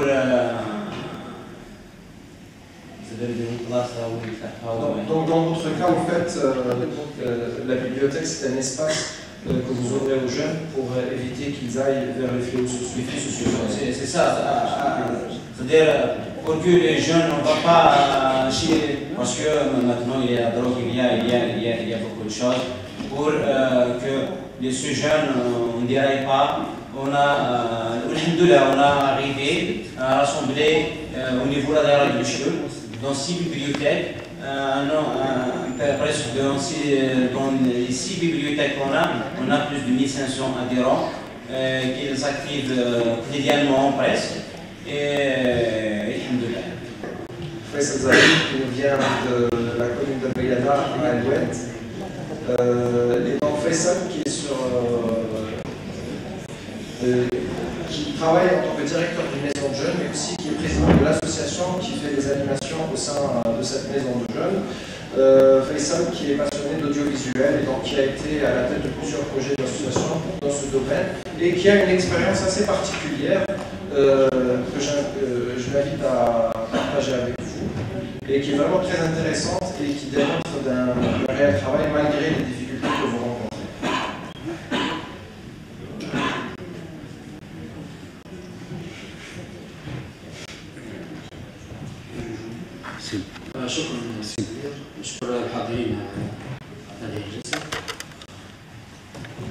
Je remercie les personnes présentes ici. أولا كل شيء فيصل الزغير مدير الوسطى الشبانية دار الشباب رئيس جمعية نشاطات الشباب في دار الشباب بيابة الواد. Tout d'abord, je voudrais me présenter, Faisal, directeur de maison de jeunes et président d'association Avensu. حبيت نحكي على تجربتي في مجال الشباب خاصة باغتنام مشروع السمع البصري. أولا قبل كل شيء بلدية البياضة هي بلدية صغيرة في الواد، والواد هي عبارة عن في جنوب الشرقي للجزائر، منطقة صغيرة لكن الشباب طموح لعدة أشياء. Donc vous venez d'une localité qui est toute petite, El Bayada, qui est dans le sud de l'Algérie, qui est une zone enclavée, où les jeunes ont vraiment soif d'activité culturelle. Beaucoup d'ambition dans le milieu associatif. المشروع تاعنا كان عبارة عن السمع البصري في أوساط الشباب، وهذه رغبة جميع الشباب هذه المنطقة في هذا المجال السمع البصري ليكشفوا المواهب تاعهم ووصلوا الميساج لجميع المجتمع. Justement, Faisal, tu viens de dire que votre association monte un projet sur l'audiovisuel pour favoriser l'émergence de talents de jeunes dans ce domaine. Et justement, je pense que vous avez travaillé sur une tranche particulière. Est-ce que tu peux me donner قبل الفئة اللي قلت عليها سامي درنا تكوين 25 شاب وشابة في مجال السمع البصري في جميع المجال، مونتاج، إخراج، تصوير فيديو وفي آخر تربص لمدة 10 أيام. درنا مسابقة لأحسن إنتاج فيلم قصير ل 25 مشاركين، وكانت جوائز الأول والثاني والثالث. ثم انتقلنا إلى مركز إعادة التربية للواد، حيث تم موافقة طلب الترخيص من جوج بلمنار للولاية بصعوبة. حبينا ندخل الفئة هذه ونديروا معهم تربص في مجال السمع البصري. Donc on a travaillé en premier lieu avec 25 jeunes. Avec 25 jeunes dans le domaine de l'audiovisuel, donc tout ce qui est vidéo, prise de photos, prise d'images, montage. Par la suite, on a réalisé un concours avec eux.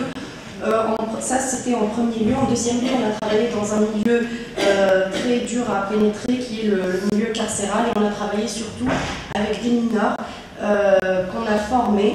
Et le fait de demander cette autorisation pour rentrer dans ce milieu-là était très difficile. Et تم ذلك لإدماج المتربصين في السمع البصري مع الشباب اللي موجودين في إعادة التربية. Donc il y a déjà une approche d'intégration entre des jeunes qui sont dans des prisons, donc dans un milieu carcéral, et des jeunes externes. Donc c'est eux qui sont rentrés dans la prison pour former ces jeunes. وهذا يعطينا إدماج حرفي وإدماج الشباب هذا في هذا المجتمع.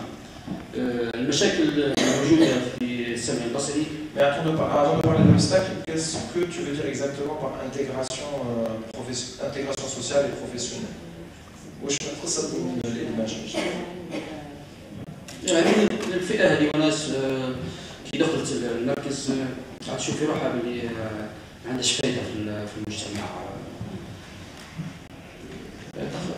C'est-à-dire que quand ces jeunes-là sont rentrés dans les prisons et dans le milieu carcéral, ils ont vu qu'ils n'avaient plus d'utilité pour la société.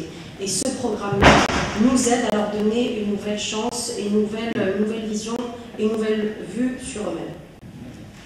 Donc ces jeunes, grâce à votre projet, lorsqu'ils ont fini dans leur période d'incarcération, ça leur a permis de mieux s'intégrer, ou de trouver du travail,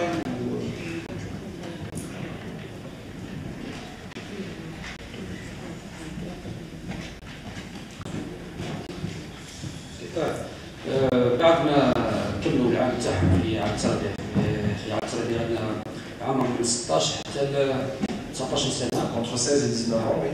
فوق السنة 19 سنة يخرج ما يبقاش في المركز. كاين 4 ل 5 اللي فوق 19 سنة اتصلوا بالمؤسسة الشبابية لدار الشباب بالجمعية باش يواصلوا هزوا فكرة التصوير والمونتاج، حابين يديروا كحرفة واستمرت العملية ودوكا مازالوا معنا في الاتصال. Très bien. Donc en fait, ces jeunes, le fait d'avoir bénéficié d'un projet audiovisuel à l'intérieur de la prison, une fois qu'ils sont sortis, ils ont repris contact avec l'association et ils ont demandé à poursuivre la formation, et certains d'entre eux ont pu trouver finalement du travail grâce à ça, ce qui aurait été quasi impossible vu la discrimination que subissent cette tranche de la société. Alors on va finir en beauté, j'ai envie de dire, puisque je donne la parole maintenant à Manon. Manon Walid, qui a 23 ans, Manon qui est une passionnée de théâtre. Elle est d'ailleurs étudiante au conservatoire en classe d'art dramatique, et elle anime des ateliers pour des jeunes déscolarisés et exclus. Donc c'est ce que j'aime, c'est pour ça que ça m'a fait penser à ça. Donc là on parle de tranches marginalisées. Vous êtes dans ce domaine, est-ce que vous pourriez nous en parler un peu plus? Bonsoir à tous. Du coup, comme ça a été dit, je suis conservatoire à Aubervilliers, dans une classe d'art dramatique.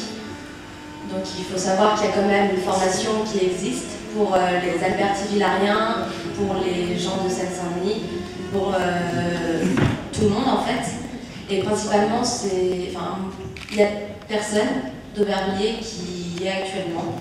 Donc voilà, c'est un petit message que je peux faire passer en disant quand même que je suis plus Alberti-Villarienne, enfin, je reste de cœur, mais je me suis expatriée à Drancy et pourtant j'ai la chance de pouvoir bénéficier de cet enseignement qui est riche, intense et que tout le monde peut connaître et envisager. Donc voilà, juste pour dire ça. Ensuite, oui, par cet outil que j'ai pu acquérir pendant plusieurs années, maintenant j'ai la chance de pouvoir donner des ateliers, de pouvoir transmettre, partager et aider aussi peut-être une émancipation de la jeunesse, l'émanciper dans des carcans qui peuvent être des carcans d'isolement dans lesquels certains politiques et systèmes enferment la jeunesse. Donc je pense que c'est essentiel parce que c'est vraiment donner une parole, un corps, une voix, une possibilité d'expression et d'existence par des moyens artistiques, ramener l'homme à l'homme et non plus à un être qui doit être rentable dans un système et qui oublie de penser. Donc c'est pour ça que moi je suis ravie d'être en contact avec ces jeunes qui sont exclus, qui ne se reconnaissent pas dans l'éducation nationale. Et c'est marrant parce que rien que la semaine dernière, vendredi dernier, j'y étais et j'essayais d'amorcer le début d'un atelier et les jeunes me disaient « Mais madame, mais de toutes les façons, vous ne pouvez pas nous comprendre, plus personne ne peut nous comprendre maintenant. » Et je leur ai dit « Créons des espaces, et parce que ça a été dur même de leur permettre de suivre les règles déjà pour commencer l'atelier, pour juste créer une écoute parce que c'est une jeunesse qui ne se sent pas écoutée et au-delà de la jeunesse, je pense qu'il y a aussi beaucoup de personnes, des moins jeunes aussi, qui ne se sentent peut-être pas reconnues et la culture permet vraiment ça, ces outils qui sont à disposition mais qui doivent être transmis existent et permettent à l'homme de se connaître, de connaître les autres, de se rencontrer, de se découvrir et c'est une richesse qu'on doit partager.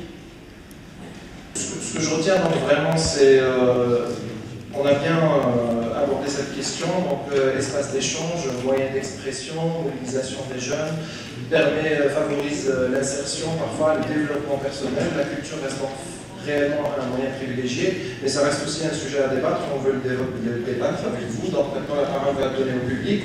Juste avant, ceux qui veulent saisir cette opportunité pour fuir, je vous conseille de rester parce qu'on a une toute petite surprise pour vous à la fin. Donc si vous restez jusqu'à la fin du débat, vous pouvez découvrir de quoi il s'agit. Sinon, tant pis pour vous. Tant pis pour vous. Voilà. Donc sans trop tarder, la parole est donnée au public. Donc si vous avez des interventions, des questions, des témoignages, les participants, les intervenants sont là pour répondre aussi à vos questions. Allez-y.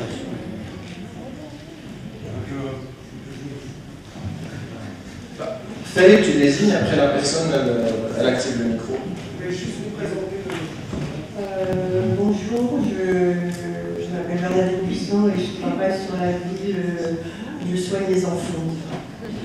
Moi, je voulais, tous les projets, je suis arrivée en retard, je n'ai pas tout entendu, mais tous les projets que j'ai entendus, je les ai tous trouvés vraiment intéressants et ça m'a beaucoup touchée. En tous les cas, il me semblait qu'à travers tout ce que vous avez dit, les uns et les autres, il me semblait que ça répondait à tout ce que je peux penser comme valeur et comme chose qui me paraissent essentielles dans la vie. C'est-à-dire que sans arrêt, il y avait une aspiration à connaître et à apprendre. Il y avait la possibilité de se réaliser soi-même en créant quelque chose, et c'est créer en étant créatif, en faire quelque chose d'artistique, et être créatif, c'est aussi donner aux autres. Il y avait aussi l'échange, la rencontre et l'échange qui étaient constants dans tout ce que vous disiez, et il y avait aussi la transmission, et aussi s'apprendre des choses les uns les autres. Donc, je ne sais pas, il me semble que de mon âge, je peux dire que c'est vraiment les choses essentielles de la vie en tout cas, et je vous souhaite à tous de très beaux projets. Je partage les constats qui ont été dégagés des différents témoignages, mais pour moi, un des enjeux, c'est justement cette mobilisation, comment est-ce qu'on la provoque aujourd'hui. Je pense qu'il y a des enchantements de la citoyenneté et les partager ici et là-bas, Catherine en France. Et donc moi je me questionnais justement en voyant tous ces différents témoignages, en voyant cette salle remplie des jeunes, je suis ravie. Justement, ce qu'on motive cet engagement, le jour il est là, comment est-ce qu'on fait pour mobiliser tous ces jeunes. J'ai eu la chance de participer à des assemblées plénières en Algérie et c'est ce qui oui, je vais dire, c'est ce qui m'effrappe, c'est ce qui m'interpelle, c'est qu'il y a justement cet engagement de la jeunesse. Et pourtant, on dit qu'il n'y a pas de moyens, les pouvoirs publics ne sont pas dans un dialogue aussi ouvert que nous, on peut voir aussi en France. Et justement, c'est quelque chose qui m'effrappe de voir toute cette mobilisation des jeunes. Et puis, je trouve qu'il y a plein de gens dans cette salle justement pour poser la question. Limite, ma question, elle va aux panélistes, mais aussi aux participants dans cette salle. Qu'est-ce qui vous motive à vous s'engager? Aujourd'hui, pourquoi vous êtes là finalement? Parce que pour moi, l'enjeu est là. Mariem, de l'association Mariem Raz, de l'association Créatif. Nous, alors, globalement, on fait du développement personnel et relationnel à travers l'art et le sport. Alors, je vais répondre à madame, puis je vais répondre à madame. Qu'est-ce qui nous motive, en tout cas, nous, dans la structure? C'est de créer ces espaces, justement, où les jeunes peuvent avoir leur mot à dire. Parce que souvent, les adultes prennent leur place et savent ce qui est meilleur pour eux. Et nous, ce qu'on sait, c'est qu'en vrai, on ne sait pas ce qui est meilleur pour eux, mis à part eux. Donc, comme création d'espace, on propose le 12-12-13, un espace pour les jeunes pour venir parler aux élus et aux organismes, puis dire ce que vous voulez. Je regarde les jeunes. On parle de désenchantement, là c'est un peu l'espace. Alors c'est très créatif, on ne va pas mettre d'experts là devant. On va vous mettre vous en expert pour parler aux experts pour savoir qu'est-ce qui est meilleur pour vous. Mais pour ça, il faut vous mobiliser. On ne peut pas faire à votre place. Si vous ne le faites pas, ça ne va pas se faire. C'est un peu la mobilisation qu'on vous dit. Maintenant, c'est à vous de prendre l'espace de parole. On peut vous créer des espaces, mais à vous de prendre la parole. Je vous invite. J'habite au Vervilliers. Nous, à la base, c'était de créer une sorte d'amitié entre les peuples franco-algériens. Donc, on est des Algériens d'Aubervilliers, on est des Français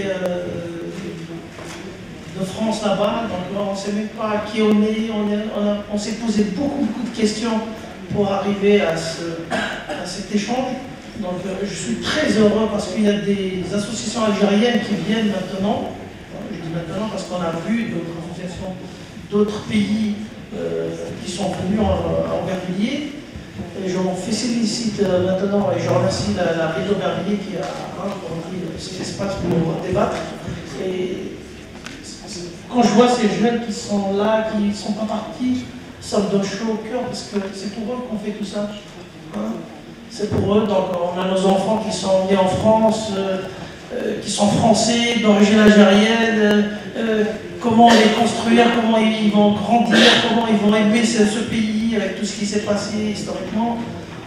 Voilà. Donc, moi, la question que je me pose, c'est comment mobiliser les associations d'Algérie là-bas, parce que moi, le problème que j'ai maintenant c'est le changement d'autorité à chaque fois en Algérie. Dès que le maire qui a initié un journal ou quelque chose, le projet s'arrête.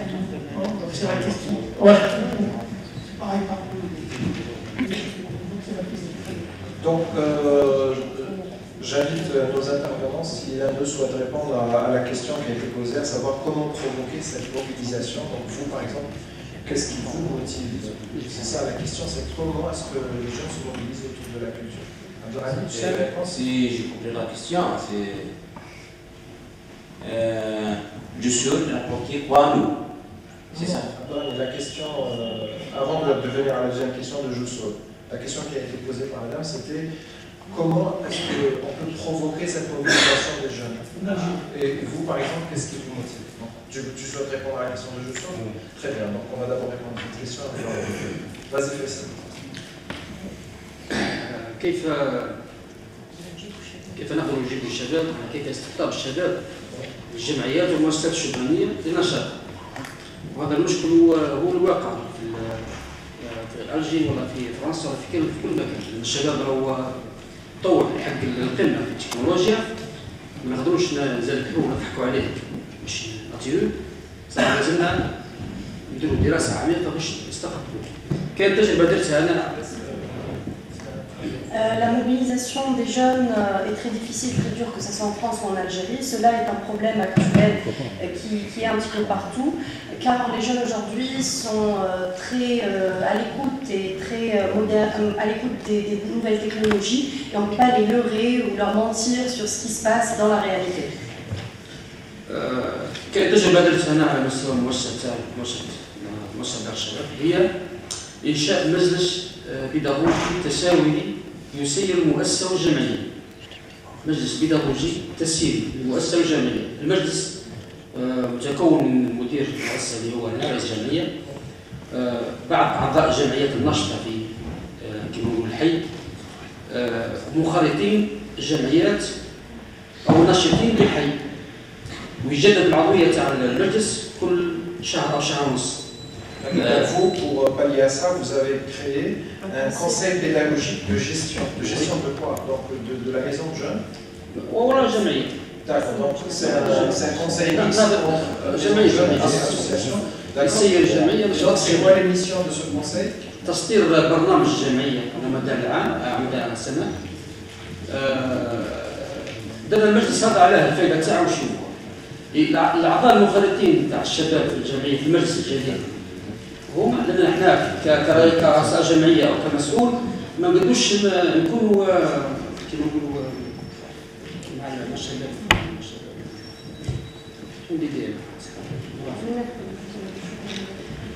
ما نكونش مرافقين، معناها ما نقدروش نقروا واش يخموا الشباب واش نعرفوا واش يخموا. إذا كيديروا الأعضاء تاع الشباب يعطونهم المعلومات اللي يخموا بها الشباب تاعهم. ولا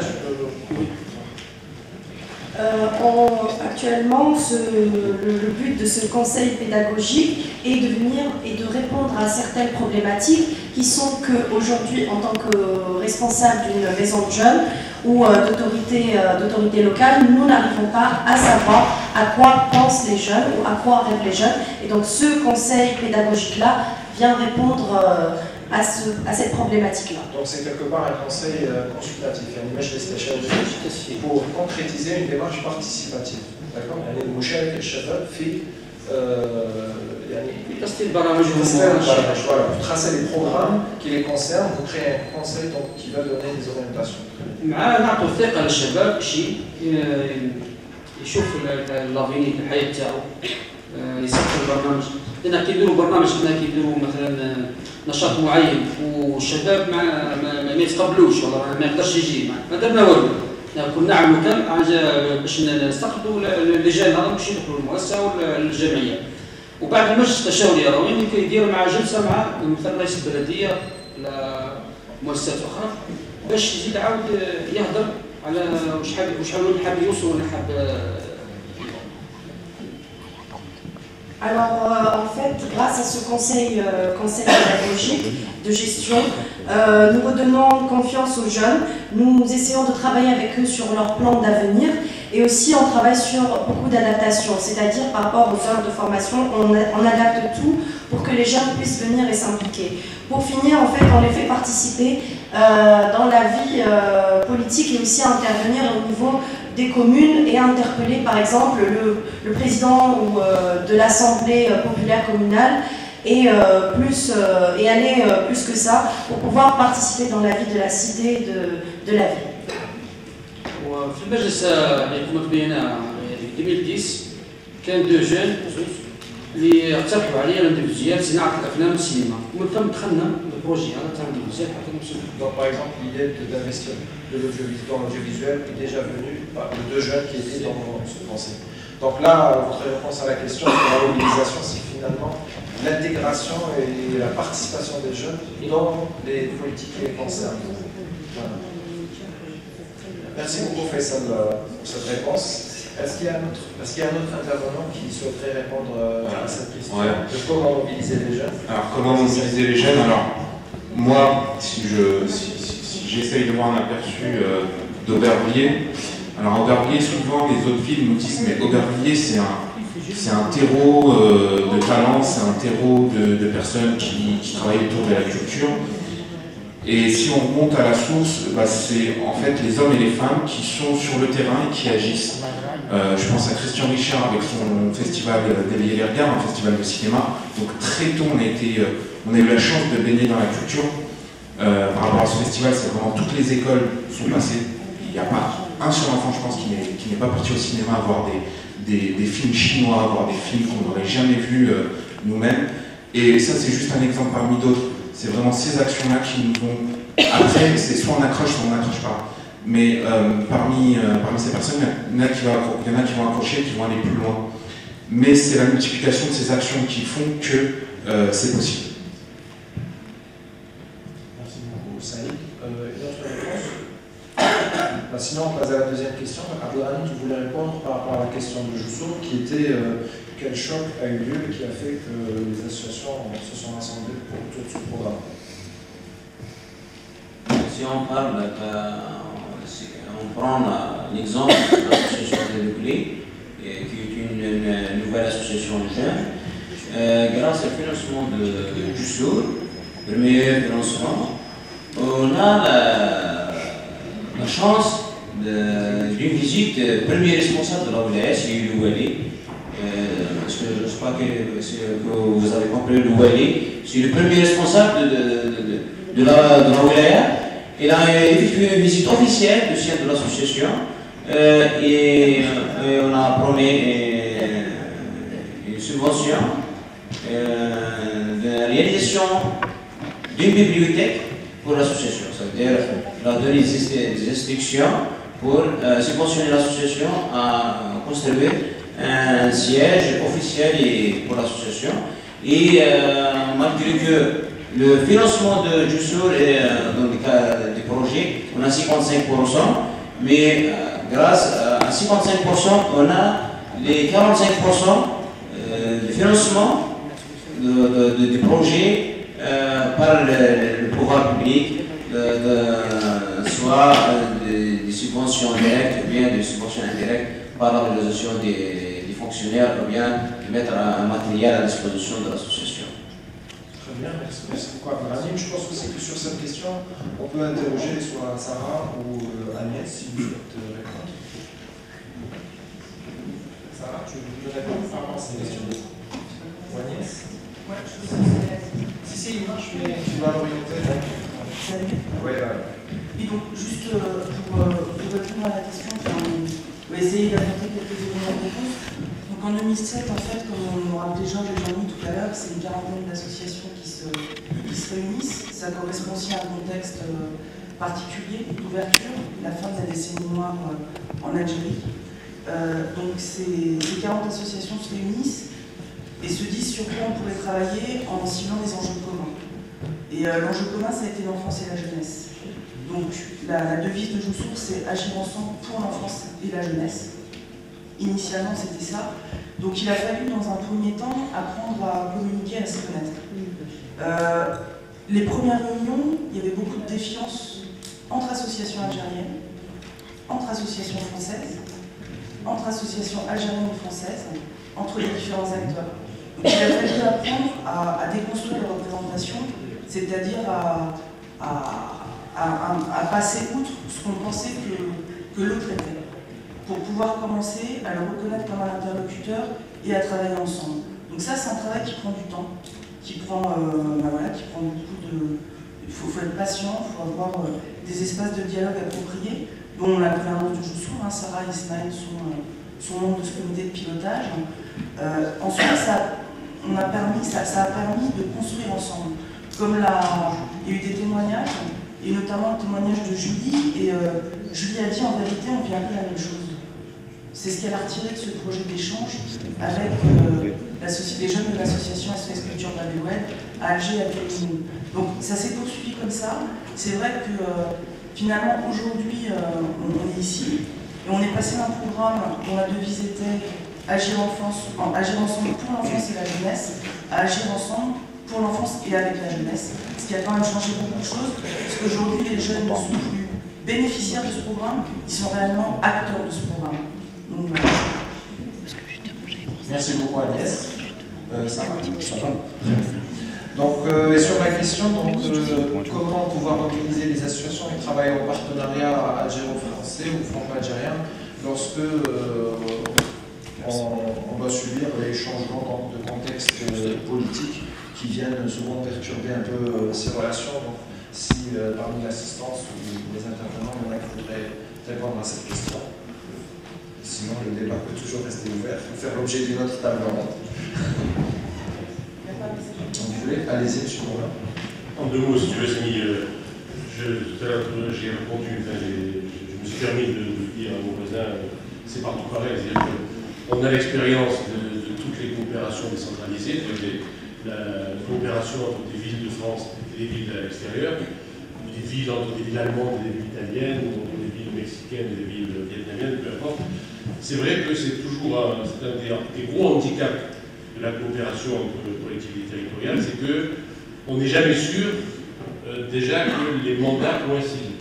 Il y a des pays où le mandat de maire ou d'élu municipal c'est 6 ans, d'autres c'est 5 ans, d'autres c'est 4 ans, d'autres c'est 7 ans. Donc déjà, et en plus, il y a des changements politiques qui font que même si parfois, excusez-moi, je me réfère encore à Constantin Grenoble, on a eu 5 années merveilleuses entre 2002 et 2007 parce que le maire de Grenoble et le maire de Constantine étaient en place ensemble, ils ont travaillé pendant 5 ans ensemble. C'est extraordinaire, ça arrive très rarement. Donc on est toujours sujet, on est toujours victime de ces différences institutionnelles et puis aussi des changements de majorité. Là, on le voit dans tous les pays du monde, dans les pays démocratiques. Cette année, pendant ce mandat, pendant 5 ans, il y a encore une fois, majorité politique ou même simplement des personnages. Il arrive au maire au sein même d'une même majorité, tel maire s'intéressait beaucoup aux relations internationales, et puis son successeur n'a pas beaucoup d'intérêt pour ça. On navigue toujours dans ces écoles, mais il faut faire un... Merci beaucoup. Est-ce que nous avons parmi le public des gens qui ont d'autres questions ou interventions? Oui, allez-y. Alors bonsoir, j'ai juste voulu prendre la parole pour continuer par rapport à ce que Céline Crani avait dit par rapport à l'atelier Cousseau. J'ai commencé l'atelier Cousseau lorsque j'étais en seconde exactement, en Yvelines. J'étais absolument pas intéressé à tout ce qui est performance artistique et autres formes d'art. J'étais assez réservé au niveau du Aubervilliers. Et du coup, j'ai assez réservé dans le manga, etc. Et au fil des sorties, des rencontres et des travaux qu'on a pu faire, j'ai pu m'ouvrir davantage au point d'avoir mon propre médium artistique et finir par aujourd'hui être en terminale littéraire et vouloir aspirer à rentrer dans les écoles des Beaux-Arts de Paris. Et pour conclure, on est arrivé à un point où on est à peu près dans plusieurs événements. Par exemple, récemment, on avait un stand à Japan Expo pour présenter notre fanzine et nos travaux. D'ailleurs, qui était un recueil de bande dessinée qui a été fait par 12 inscrits. Et en ce moment même, dans 2 semaines exactement, aura lieu le festival de la BD à Aubervilliers, qui aura lieu sur plusieurs lieux, notamment la bibliothèque, la mairie ou la maison des associations juste derrière. Et nous allons d'ailleurs avoir un vernissage pour présenter notre travail à ce moment-là avec les 12 élèves.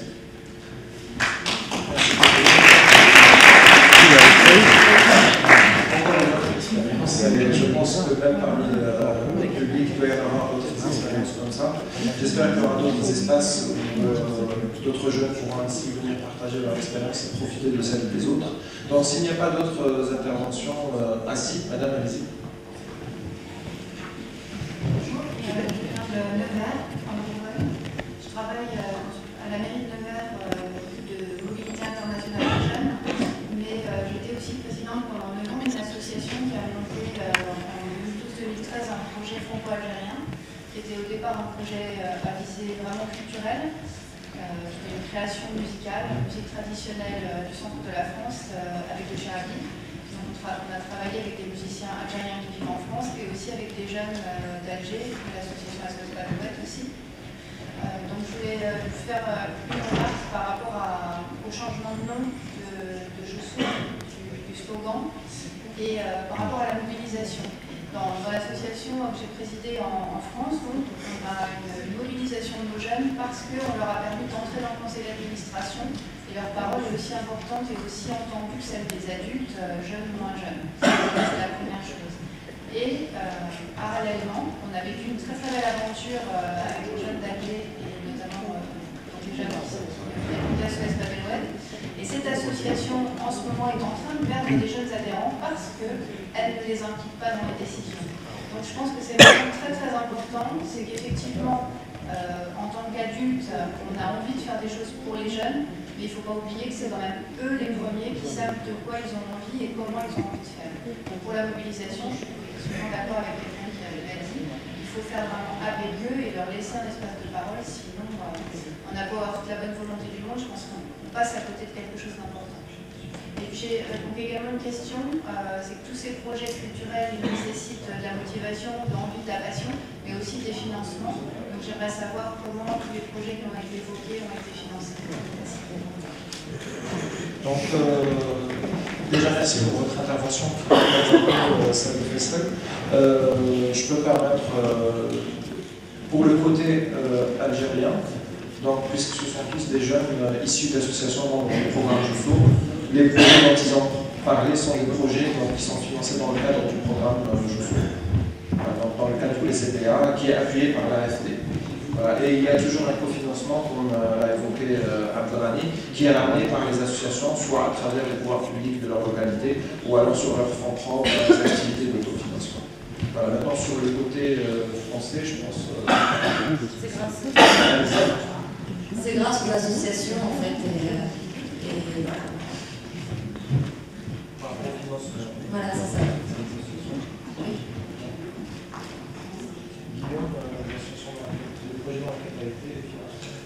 Après oui, c'est comme pour toutes les associations qui existent en ce moment, je pense. Les associations dépendent du financement, que ce soit de services publics ou d'autres services. Moi, mon projet duquel j'ai parlé, c'est des subventions qui viennent de pas mal de monde. Donc c'est à peu près comme ça, c'est mener les actions pour l'associatif. Merci beaucoup.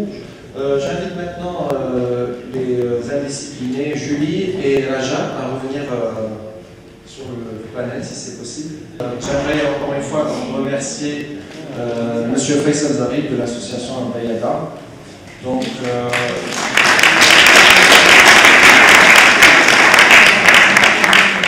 Yassine Mamouni,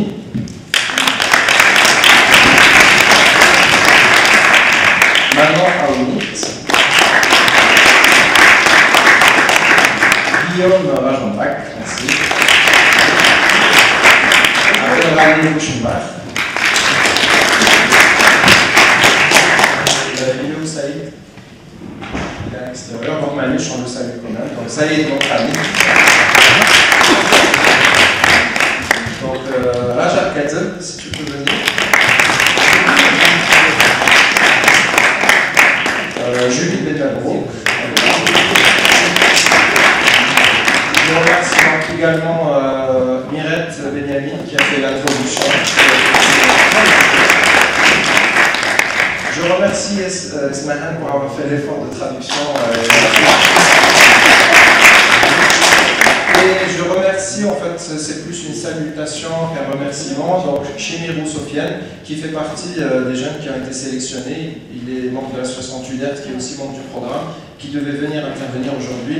Il a participé sur tout le processus préparationnel, mais il n'a pas pu venir à la dernière minute, il y a eu des empêchements. Donc on le salue, et s'il est voilà. Et donc, comme je disais... Il y a beaucoup de jeunes qu'on a invités aujourd'hui, et qu'on va rencontrer, pas le samedi prochain, mais l'autre samedi.